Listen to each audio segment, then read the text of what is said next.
नमस्कार मंडळी. आज संध्याकाळचा मेनू आहे. मेन म्हणजे मी कारल्याची चटणी केली. झाडाला 2च कारली होती. आता ती फुकट जाणार, काय करायचं? तर म्हटलं चटणी करूया.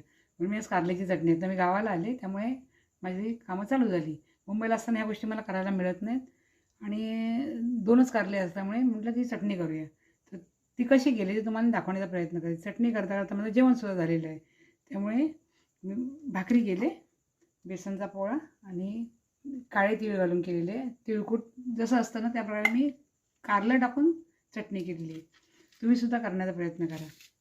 चला तर तुम्हाला दाखवते. बघा एवढी झाली. कसं वेळेला असं अचानक घाईच्या वेळेला आपल्याकडे जर काहीच नसलं तर चटणी आणि भाकरी पण खायला मस्त वाटते ना.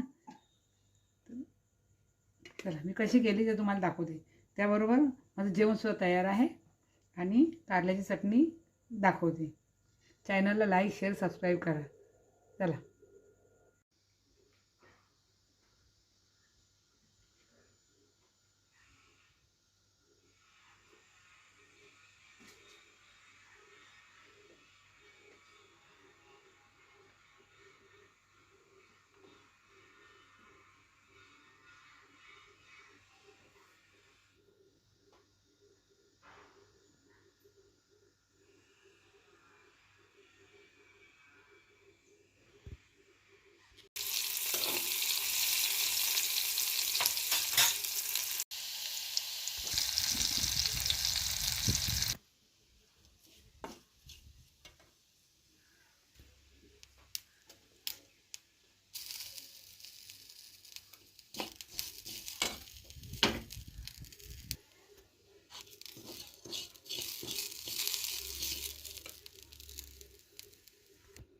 चला तर हे संपूर्ण जिन्नस मी भाजून घेतले.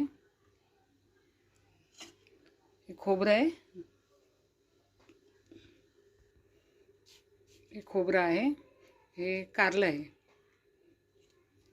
लसूण, काजू, मिरची पावडर, मीठ, हळद, जिरं ह्यातच टाकले मी. काळे तीळ आहेत, त्यात तुमच्याकडे असेल तर घ्या.